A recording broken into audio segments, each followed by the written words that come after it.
পরিকল্পিত কিছু হতে পারে এই ধারণাও করতে হবে আমাদের। লক্ষ লক্ষ মানুষ বসে আছে, তোমরা একটু শান্ত হবে না? হ্যাঁ, বসো। আর 2টা মিনিট একটু কোঅপারেট করো। 2 মিনিট হেরে যাবে ওদের হিংসা, ষড়যন্ত্র, জিতে যাবে আমাদের ভালোবাসা। যারা আমাদের বিরোধিতা করে, আমাদের ব্যাপারে ঘৃণা ছড়ায়, তাদের জন্য আমাদের বুক ভরা দরদ আর ভালোবাসা আছে না নাই? কারণ ভালোবাসা দিয়ে যা জয় করা যায়, কঠোরতা দিয়ে তা পারা যায় না। তো যারা বিরোধিতার জন্য আমাদের আলোচনা শোনেন তাদেরকে ওয়েলকাম। যারা আমাদের আলোচনা আউট অফ কনটেক্সট নিয়ে এক জায়গার মাথা আর এক জায়গার লেজ জুড়ে দেন, তাদেরকে ওয়েলকাম। গত সপ্তাহে আপনারা জানেন খুলনা বিভাগের প্রোগ্রাম আমি দিয়েছিলাম যশোরে, আদ্দিন ফাউন্ডেশনের উদ্যোগে। তো যশোরের প্রোগ্রামের এক ভিডিওর পেছনে আমাদের কিছু দিনী ভাইরা 6 বছর আগের এক অডিও ব্যাকগ্রাউন্ডে জুড়ে দিয়ে বিভ্রান্তি ছড়ানোর জন্য সোশ্যাল মিডিয়াতে ছড়িয়ে দিয়েছে। তো তাদের প্রতিও আমাদের কোনো রাগ নাই, ক্ষোভ নাই। তারা হয়তো দিনই তাকাদা থেকেই করেছে, কিন্তু তারা হয়তো বুঝতে পারে নাই এই যে রিসেন্ট আলোচনার ভিডিওর পেছনে 6 বছর আগের অডিও জুড়ে দেওয়া, এটাকে বাংলায় বলে প্রতারণা। কি বলে? প্রতারণা, ধোঁকাবাজি। এখনকার আলোচনার ভিডিও আর ব্যাকগ্রাউন্ডে এডিট করে লাগিয়েছে 6 বছর আগের অডিও।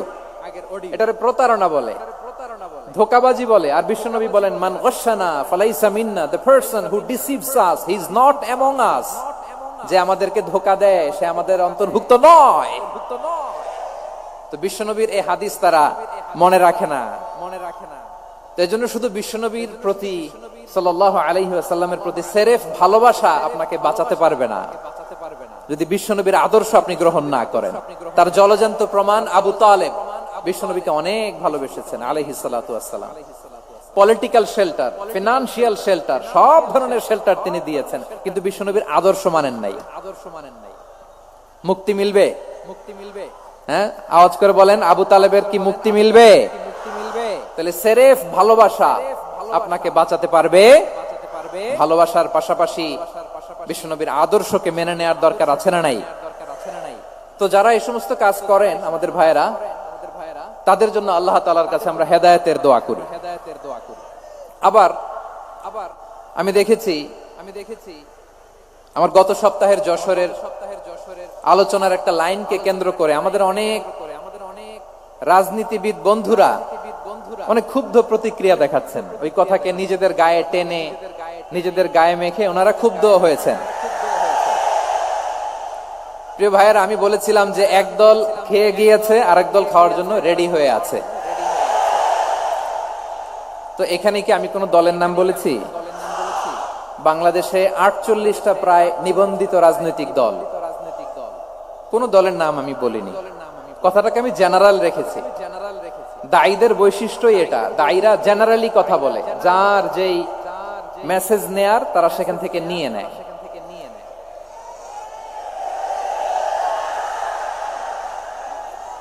তো কোন দল এটা নিয়ে কোনো কথা বলল না। আপনারা এটাকে নিজের গায়ে যে মাখালেন, এটা ঠিক হয়নি। আমি বলবো যে এটা খুবই অনভিপ্রেত হয়েছে। কোন দলকে টার্গেট করে বা কোন দলের পক্ষে আমরা কখনো কথা বলি না। আমরা কোরআনের পক্ষে কথা বলি, ইসলামের পক্ষে কথা বলি, ঠিক কিনা বলেন?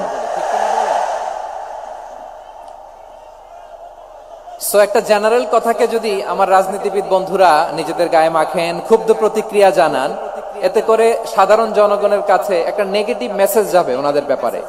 এটা হোক আমরা চাই না। এদেশে এদেশে চাঁদাবাজি, দখলবাজি থাক, ঠিক কিনা বলেন? এদেশে কোনো দুর্নীতি থাক, টেন্ডারবাজি থাক, এগুলো আমরা চাই?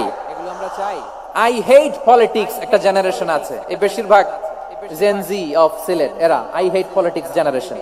এরা পলিটিক্স কে পছন্দ করে না। তো কেন করে না, এর দায়ভার আমাদের আছে না নাই? আছে। এবং আমরা দেখেছি ক্ষমতার পালাবদল যখন হয়, এক সরকার যায় আরেক সরকার আসে, তখন দুর্নীতির ফিরিস্তি আমরা জানতে পারি, এর আগে জানতে পারি না। প্রতিটা দলের ভেতরেই আমরা এই বাজে চর্চাটা দেখেছি। সো এখন আমাদেরকে শুধরে নেওয়ার সময় এসেছে। এটা এই সুন্দর সময়, নতুন প্রভাতের বাংলাদেশ, নতুন ভোরের বাংলাদেশ। এই সময় আমরা কাদা ছোড়াছুরি যেন না করি। আমাদের শপথ নেওয়ার সময় এসেছে। প্রতিটি দল নিবন্ধিত 48টি সবগুলো দলের এখন শপথ নেওয়া উচিত যে আমরা কোনোদিন আর চাঁদাবাজি করব না, টেন্ডারবাজি করব না, দখলবাজি করব না। আমরা সবসময় দেশের পক্ষে থাকবো, সবসময় দেশের পক্ষে থাকবো। সেই কথাগুলো ছিল ভেরি জেনারেল। যে কথাগুলো আমরা জেনারেলি বলি, এগুলো জেনারেলি আপনারা নিবেন। আমার রাজনীতিবিদ বন্ধুদের কাছে এটাই আমার কামনা। আর এই জাতীয় বার্তা যখন আমরা দেই, তখন যদি আপনি বলেন যে পারলে রাজনীতিতে আসেন, পারলে দল করে দেখান, এটা হইল? আমি কি এরকম কোনো কথা বলেছি? না। আমি একজন মুফাসসিরে কোরআন, আমি একজন আলেম। এর বাইরেও আমার সবচেয়ে বড় পরিচয় আম আ সিটিজেন অফ বাংলাদেশ। আমি বাংলাদেশের একজন সাধারণ নাগরিক। আমার দেশের যে কোনো সমস্যা, যে কোনো ইনকনসিস্টেন্সি, অসঙ্গতি নিয়ে মত প্রকাশের স্বাধীনতা আমার আছে না নাই? আপনারাই তো বাক স্বাধীনতার কথা বলেন, ফ্রিডম অফ স্পিচের কথা বলেন, বাক স্বাধীনতার কথা বলেন। আপনারাই যদি আবার কোন মন্তব্যের কারণে বলেন যে রাজনীতির মাঠে আসেন, দল করেন, দেখি কতটুকু পারেন, এটা ঠিক হবে না। তাই প্রিয় ভাইয়ের, আসুন আমরা দল মত নির্বিশেষে কাঁধে কাঁধ মিলিয়ে সোনার বাংলাদেশ গড়ি, দুর্নীতি মুক্ত বাংলাদেশ গড়ি, যে বাংলাদেশের জন্য রক্ত দিয়েছে আবু সাইদ, যে নতুন ভোরের বাংলাদেশের জন্য রক্ত দিয়েছে মুখ ধরা, যে নতুন বাংলাদেশের জন্য রক্ত ঝরিয়েছে 24-এর যে গণ অভ্যুত্থানের প্রত্যেকটি শহীদের আওয়াজ করে বলেন ঠিক কিনা? আল্লাহ তাআলা আমার দেশকে তুমি নিরাপদ করো, শান্তিময় করো। আমরা যেন স্বাধীন সার্বভৌম বাংলাদেশে মাথা উঁচু করে বিশ্ব দরবারে দাঁড়াতে পারি। আল্লাহ তুমি তৌফিক দান করো। আওয়াজ করে সবাই পড়ে আমিন। প্রিয় ভাইয়েরা, আমি আর কাল বিলম্ব না করে আসুন সরাসরি মহাবিশ্বের মহাগ্রন্থ, মহাগ্রন্থ আল কোরআন আল কারীমের তাফসীর শুনি। আমি আজকের এই চমৎকার রজনীতে আলোচনা করবার জন্য সূরাতুল আহজাবের 45-46 এই দুটি আয়াতকে চুজ করেছি। এই দুটি আয়াতের আলোকে কিছু কথা আপনাদের সাথে শেয়ার করব। আওয়াজ করে পড়ুন ইনশাআল্লাহ। তার আগে আসুন একটু দেখে নিই আপনারা কে কোথা থেকে এসেছেন। আপনারা সুনামগঞ্জ জেলা থেকে কারা কারা এসেছেন দেখি। সুনামগঞ্জ, মাশাআল্লাহ মাশাআল্লাহ মাশাআল্লাহ। ঠিক আছে, হাত নামাও। সুনামগঞ্জ গেল। হবিগঞ্জ, হবিগঞ্জ, ঠিক আছে, হাত নামাও। মৌলভীবাজার দেখি, মৌলভীবাজার, মাশাআল্লাহ, ঠিক আছে। এবার সিলেটের কারা কারা দেখি।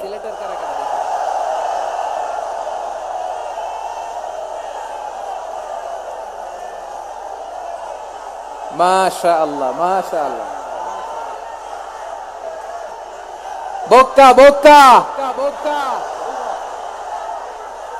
ঠিক আছে ঠিক আছে, মাশাআল্লাহ মাশাআল্লাহ। I like it, I love it, মাশাআল্লাহ।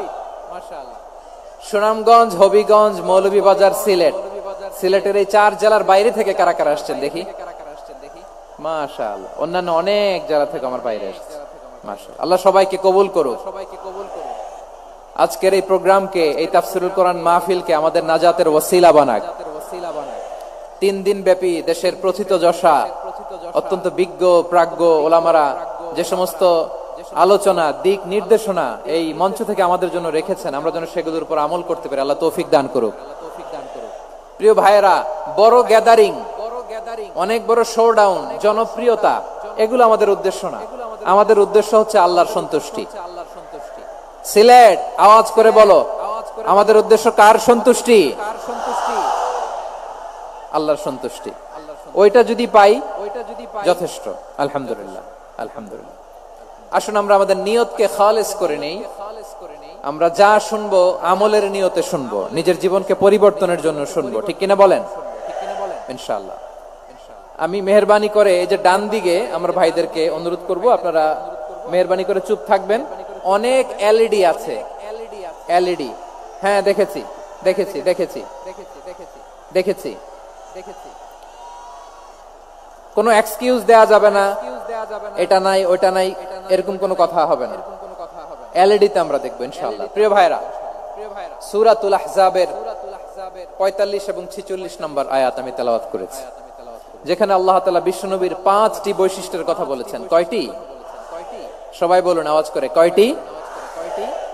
5টি বৈশিষ্ট্যের কথা আল্লাহ তাআলা এই আয়াত দুটিতে উল্লেখ করেছেন।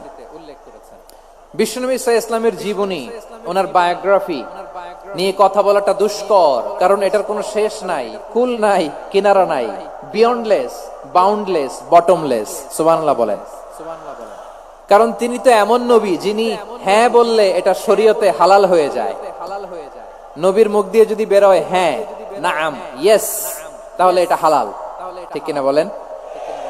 এ নবীর মুখ দিয়ে যদি না বের হয় যে না, নো, তাহলে এটা শরীয়তে হারাম হয়ে যায়। কেমন নবী আমরা পেয়েছি যিনি হ্যাঁ বললে হালাল, না বললে হারাম, যিনি সাব্বাবা এই আঙ্গুলি উপরের দিকে উঁচু করলে চাঁদ ভেঙে 2 টুকরা হয়ে যায়, যে নবী জমিন থেকে পা উঁচু করলে আল্লাহর আরশে মেরাজে চলে যায়। এমন নবীর উম্মত আমরা হয়েছি। যে নবীকে বাদ দিলে কোরআন বোঝা যায় না, কারণ এ নবীর উপরই কোরআন নাজিল করেছে কে? এ নবীকে বাদ দিলে হাদিস বোঝা যায় না, কারণ হাদিস তো এ নবীর মুখনিসৃত পবিত্র বাণী। সুবহানাল্লাহ পড়েন। এ নবীকে বাদ দিলে জান্নাত চিনা যায় না, কারণ জান্নাত তিনি চাক্ষুষ দেখে এসে আমাদেরকে মেরাজ শেষে বর্ণনা করে শুনিয়েছেন। এ নবীকে বাদ দিলে জাহান্নাম চেনা যায় না, এ নবীকে বাদ দিলে আমার রবকে চেনা যায় না। ঠিক কিনা বলেন? তো বিশ্বনবীর 5টি বৈশিষ্ট্যের কথা আল্লাহ তাআলা এই সূরাতে উল্লেখ করেছেন। আল্লাহ রাসূল সাল্লাল্লাহু আলাইহি ওয়াসাল্লাম যখন মক্কাতে দাওয়াত দিচ্ছিলেন, মক্কার কুরাইশরা নানাভাবে বিষ্ণু ঈসা ইসলামকে কষ্ট দিচ্ছিল, নানাভাবে ট্যাগিং করছিল, মিথ্যা অপবাদ দিচ্ছিল। কখনো কখনো তারা বিশ্বনবীকে বলছিল মিথ্যাবাদী, কাযযাব। কখনো বলছিল যে তুমি হচ্ছে জাদুকর, সাহির। কখনো বলেছে শায়ের, মুহাম্মদ তুমি কবি। কখনো বলেছে কাহেন, মুহাম্মদ তুমি গণক। এবং কখনো বলেছে মুহাম্মদ তুমি হচ্ছে মাজনুন, মানে পাগল। আওয়াজ করে সবাই পড়ুন নাউযু বিল্লাহি মিন যালিক। তাহলে বিশ্বনবীকে মৌলিকভাবে এই 5টি অপবাদ দিয়েছে। আমার কলেজা টুকরা সিলেটের ভাইরা, বিশ্বনবীর ব্যাপারে মিথ্যা অপবাদ মৌলিকভাবে দিয়েছে কয়টি? 5টি। বলেছে তুমি মিথ্যাবাদী, বলেছে তুমি গণক, তুমি কবি, তুমি পাগল, তুমি জাদুকর।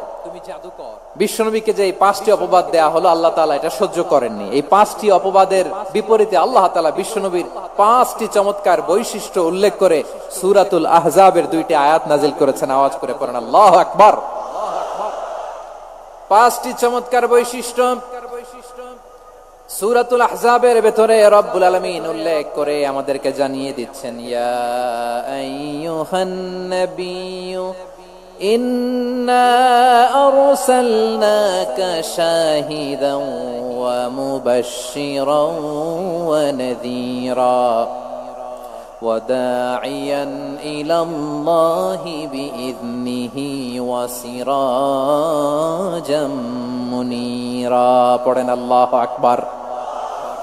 রব্বুল আলামিন ডেকে বলেন, ও নবী, নিশ্চয় আমি আপনাকে সাক্ষ্যদাতা রূপে প্রেরণ করেছি, সুসংবাদদাতা রূপে প্রেরণ করেছি, সতর্ককারী রূপে প্রেরণ করেছি, আল্লাহর দিকে আহ্বানকারী রূপে প্রেরণ করেছি, আর আলোদানকারী চেরাগ রূপে, প্রদীপ রূপে প্রেরণ করেছি। পড়েন সুবহানাল্লাহ।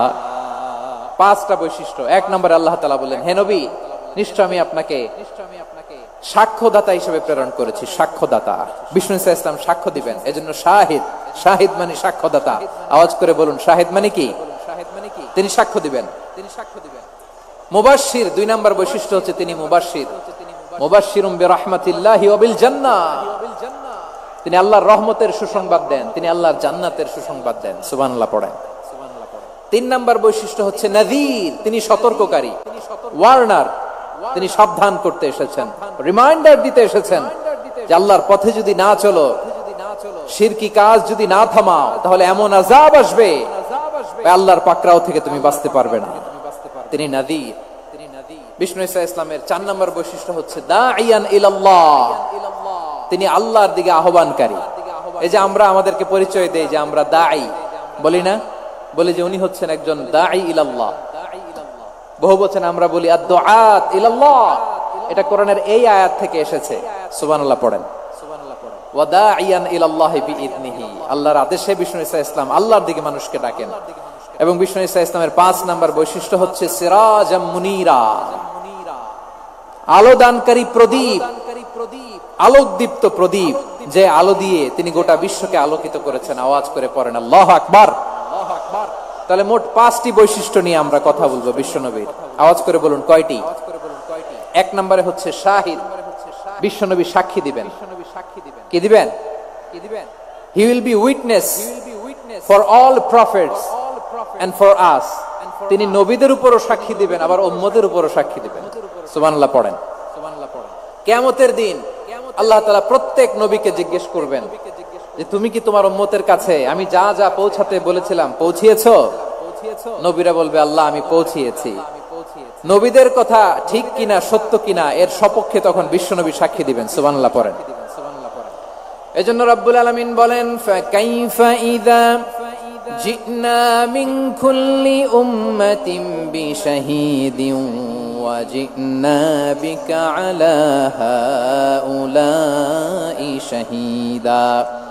তখন কেমন হবে যখন প্রতিটি উম্মত থেকে আমি একজনকে সাক্ষ্য হিসেবে বের করে আনবো, আর তাদের উপরে নবী আমি আপনাকে সাক্ষ্য বানাবো। পড়েন সুবহানাল্লাহ। তাহলে সব উম্মতের ব্যাপারে সে উম্মতের নবীরা সাক্ষ্য দিবে, আর ওই নবীদের উপরে আমাদের নবী বিশ্বনবী সাক্ষ্য দিবেন। সুবহানাল্লাহ পড়েন। এজন্য বিশ্বনবী হচ্ছেন শাহিদ। শাহিদের আরেকটা ব্যাখ্যা হচ্ছে বিশ্বনবী সাল্লাল্লাহু আলাইহি ওয়াসাল্লাম আমাদের সাক্ষীর উপরে তিনি সাক্ষী দিবেন। তিনি নবীদেরও সাক্ষী, আবার আমাদের উপর উম্মতের উপরও সাক্ষী। সুবহানাল্লাহ পড়েন। রব্বুল আলামিন বলেন وَكَذَلِكَ جَعَلْنَاكُمْ أُمَّةً وَسَطًا لِتَكُونُوا شُهَدَاءَ عَلَى النَّاسِ وَيَكُونَ الرَّسُولُ عَلَيْكُمْ شَهِيدًا। আর অনুরূপভাবে আমি তোমাদেরকে মধ্যমপন্থী উম্মত হিসেবে তৈরি করেছি, প্রেরণ করেছি। ব্যালেন্সড উম্মাহ, মধ্যমপন্থী উম্মাহ হিসেবে প্রেরণ করেছি, যাতে করে তোমরা সবার উপরে সাক্ষ্য দিতে পারো, আর যাতে তোমাদের নবী হতে পারে তোমাদের উপরে সাক্ষ্যদাতা। পড়েন সুবহানাল্লাহ। আমরা হচ্ছি ব্যালেন্সড উম্মাহ, আমরা সবার ব্যাপারে সাক্ষ্য দিব, আর আমাদের উপর সাক্ষ্য দিবে স্বয়ং বিশ্বনবী। সুবহানাল্লাহ পড়েন। তাহলে আমাদের নবী নবীদের উপরও সাক্ষী, আমাদের উপরও সাক্ষী। সেই বুখারীতে এসেছে আল্লাহ তাআলা কিয়ামতের দিন সাইয়েদনা নূহ আলাইহিস সালামকে বলবেন, নূহ তুমি কি দাওয়াত পৌঁছিয়েছো তোমার উম্মতের কাছে? নূহ আলাইহিস সালাম বলবেন হ্যাঁ আমি পৌঁছিয়েছি। এবার নূহের উম্মতকে আল্লাহ জিজ্ঞেস করবেন, এই নূহের উম্মতেরা তোমাদের নবী নূহ কি দাওয়াত পৌঁছিয়েছে? নূহের উম্মত বলবে না আল্লাহ, আমাদের কাছে কোনো সতর্ককারী আসে নাই, কোনো নবী টবি আসে নাই, কোনো দাওয়াতও আমরা পাই নাই, আপনারাও চিনি নাই, জান্নাতও চিনি নাই, জাহান্নামও চিনি নাই। নূহ আলাইহিস সালাম বিপদে পড়ে যাবেন। তখন আল্লাহ বলবেন নূহ তুমি বললা পৌঁছিয়েছো, তোমার উম্মত বলে কিছু পায় নাই। নূহ তোমার কি কোনো সাক্ষী আছে? তোমার কথা আর তোমার উম্মতের কথা তো মিলে না। তুমি বললা তুমি আমার নির্দেশনা দাওয়াত পৌঁছে দিয়েছো, কিন্তু তোমার উম্মত বলে পায় নাই। নূহ তোমার পক্ষে কোনো সাক্ষী আছে? নূহ আলাইহিস সালাম বলবেন আছে। কে? উম্মতে মুহাম্মাদী। তখন আমরা বলবো আল্লাহ, আল্লাহর নবী নূহ আলাইহিস সালাম তিনি আপনি যা যা বলেছেন ঠিক তা তা তার উম্মতের কাছে পৌঁছে দিয়েছে।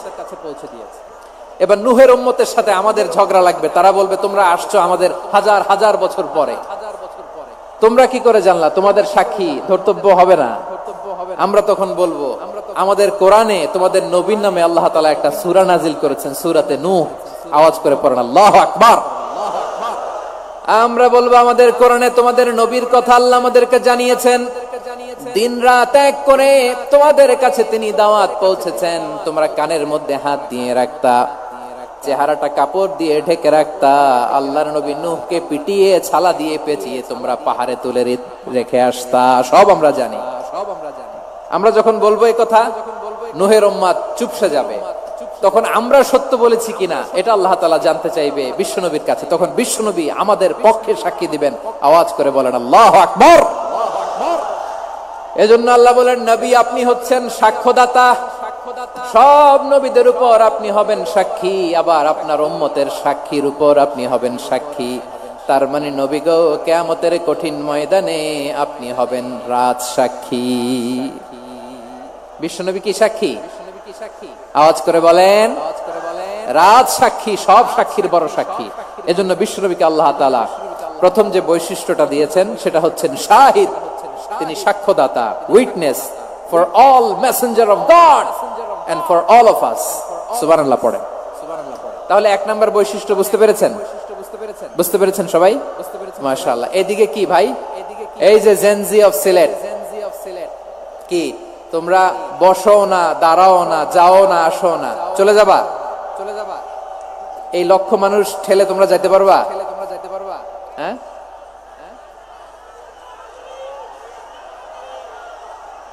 বসো বসো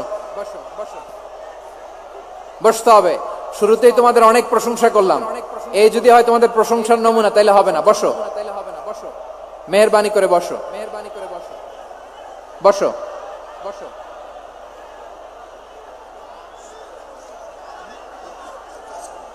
আওয়াজ করে তাকবীর দেন, আওয়াজ করে পড়েন লিল্লাহে তাকবীর।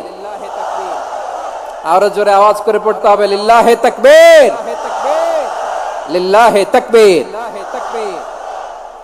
আমার প্রিয় সিলেটবাসী, আমার দিকে তাকান, আমার দিকে তাকান। জি, এরকম গ্যাদারিং হইলে পাবলিক ইভেন্ট বন্ধই করে দিতে হবে আমাদের। আমার দিকে তাকান।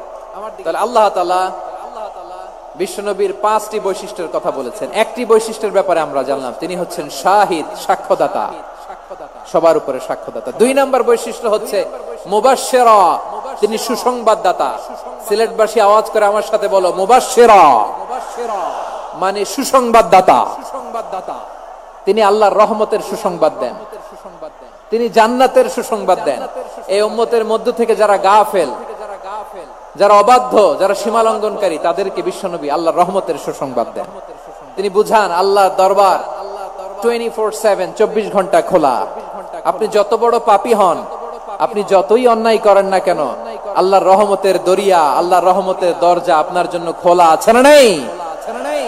জায়নামাজটা বিছিয়ে দেন, চোখের পানি ছেড়ে দেন, 2 রাকাত নামাজ পড়ে সেজদায় লুটিয়ে পড়ে কাঁদেন। যত গুনাহ আপনার হোক না কেন, আপনার গুনাহ মাফ করে কবুল করে নিবে কে? মুবাশশিরাম বিরাহমাতিল্লাহ। বিশ্বনবী তিনি সুসংবাদদাতা, বেয়ারার অফ গ্ল্যাড টাইডিংস, সুসংবাদ দেন। পাপী, অবাধ্য, সীমালঙ্ঘনকারীদেরকে তিনি আল্লাহর রহমতের সুসংবাদ দেন। আল্লাহর রহমত থেকে মুখ ফিরিয়ে নিও না। তিনি যে কত দয়ালু, তিনি যে তোমারে কত ভালোবাসে তুমি জানোই না। আমি আমাকে যত বেশি ভালোবাসি, তার চেয়েও আমাকে বেশি ভালোবাসে কে? সবাই বলে নাই, বুঝতে পারে নাই বোধহয়। আমি আমাকে যত বেশি ভালোবাসি, তার চেয়েও আমাকে বেশি ভালোবাসে কে? আমার মাতা পিতা আমাকে যত ভালোবাসে, তার চেয়েও আমাকে বেশি ভালোবাসে কে? আমার প্রিয়তমা স্ত্রী আমাকে যত বেশি ভালোবাসে, তার চেয়ে আমাকে বেশি ভালোবাসে কে? মুবাশশিরাম বিরাহমাতিল্লাহ, তিনি আল্লাহর রহমতের সুসংবাদ দেন। আল্লাহর রহমতের শেষ নাই, আল্লাহর ভালোবাসার শেষ নাই। ও মুবাশশিরাম বিল জান্নাহ, তিনি জান্নাতের সুসংবাদ দেন। এই উম্মতের মধ্য থেকে যারা আল্লাহওয়ালা, যারা প্র্যাকটিসিং, যারা ঈমানদার, তাদেরকে বিশ্বনবী জান্নাতের সুসংবাদ দেন। আওয়াজ করে পড়েন সুবহানাল্লাহ। এজন্য রব্বুল আলামিন বিশ্বনবীর পরিচয় অন্য আয়াতে এভাবে তুলে ধরেন, ওয়ামা আরসালনাকা ইল্লা কাফাতান লিন-নাসি বাশীরাও ওয়া নাযীরা। নবী হে, আমি গোটা জগৎবাসীর জন্য আপনাকে সুসংবাদদাতা এবং সতর্ককারী করে জমিনে প্রেরণ করেছি। মুবাশশিরাম বিল জান্নাহ, তিনি জান্নাতের সুসংবাদ দেন, তিনি আশা জাগান। নবীর কথা শুনলে মানুষ বুকে আশা ফিরে পায়। আমার নবী কাউকে হতাশ করেন না। হতাশা বিশ্বনবীর ডিকশনারিতে নাই। তিনি মানুষকে আশাবাদী করে তোলেন। বিশ্বনবীর কথা শুনলে মানুষের হৃদয় নরম হয়, তারা আশা ফিরে পায়। বিশ্বনবীর মুখ নিঃসৃত পবিত্র প্রতিটি কথাই আশা জাগানিয়া। সুবহানাল্লাহ পড়েন। আপনি প্রিয় নবীর মুখ নিঃসৃত বাণীগুলো পড়েন, কথামালাগুলো শোনেন, দেখবেন আশা পাবেন, বুকে আশা পাবেন, ভালোবাসা পাবেন। কারণ তিনি এমন সত্তা, এমন পার্সোনালিটি, তার কথা শুনলে হৃদয় নরম হয়ে যায়। মনে হয় হৃদয় খুলে তারে দিয়ে দেই, সব কথা যেন তারে বলা যায়। আওয়াজ করে বলেন ঠিক কিনা? সে কোন বন্ধু বলো বেশি বিশ্বস্ত, সে কোন বন্ধু বলো বেশি বিশ্বস্ত, কার কাছে মন খুলে দেয়া যায়, কার কাছে সব কথা বলা যায়, হওয়া যায় বেশি আশ্বস্ত। তার নাম আহমদ বড় বিশ্বস্ত, সে কোন বন্ধু বলো বেশি বিশ্বস্ত, কার কাছে মন খুলে দেয়া যায়, কার কাছে সব কথা বলা যায়, হওয়া যায় বেশি আশ্বস্ত। তার নাম আহমদ বেশি বিশ্বস্ত। যে জন কখনো ব্যথা দিতে জানে না, যে জনকে বলি মুছে দেহি বেদনা, যে জন কখনো ব্যথা দিতে জানে না, যে জনকে বলি মুছে দেহি বেদনা, হৃদয়ের হাহাকার কবুল করে নিতে আর কারে বুক এত প্রশস্ত। তার নাম আহমদ বেশি বিশ্বস্ত। এই সিলেট, এই সিলেট, এখানে কি, এখানে কি কি সমস্যা, এখানে কি সমস্যা, এখানে কি সমস্যা? এই যে জেনজি, এই যে লুক এট মি, এখানে তাকাও, আমার সাথে কথা বলো, ডিল উইথ মি। তোমরা ওদিকে তাকাচ্ছ কেন, ওইদিকে উত্তেজিত হচ্ছ কেন? আমার দিকে তাকাও, আমার দিকে তাকাও। আমি তো তোমাদের মেহমান হয়ে এসেছি, মেহমান হয়ে এসেছি। হ্যাঁ, you are the host, you are the host. তোমরা আজকের প্রোগ্রামের হোস্ট, আমি তোমাদের গেস্ট, আমি তোমাদের গেস্ট। তো এইরকম নমুনা করলে হবে? এই যে লক্ষ লক্ষ মানুষ বসে আছে, জায়গা পায়নি, লক্ষ লক্ষ জেনজি দাঁড়িয়ে আছে, কই এরকম তো করে না, এরকম তো করে না। হ্যাঁ, বসো বসো বসো বসো, মেহেরবানি করে বসো বসো, আল্লাহর ওয়াস্তে বসো বসো। হ্যাঁ বসো, হ্যাঁ আমার দিকে তাকাও, আমার দিকে তাকাও, বসো বসো। আর আর অল্প কয়েক মিনিট শেষ করে দিব আমি। এদিকে তাকাও, এইদিকে। হ্যাঁ মাশাআল্লাহ, হ্যাঁ ঠিক হয়ে গেছে, মাশাআল্লাহ, হ্যাঁ ঠিক আছে, ঠিক আছে। আরেকজনকে বসুন থামুন বলার দরকার নেই, নিজে নিজে বসে যাও, নিজে নিজে বসে যাও। এতক্ষণ তো খুব শান্ত ছিলা, ভদ্র ছিলা, মাশাআল্লাহ, ঠিক আছে, মাশাআল্লাহ, ঠিক আছে। হ্যাঁ, কেউ কারো দিকে কিছু ছুঁড়ে মারা যাবে না, পানির বোতল টিস্যু ছুঁড়ে মারা যাবে না, হয়েছে? ঠিক আছে, ঠিক আছে।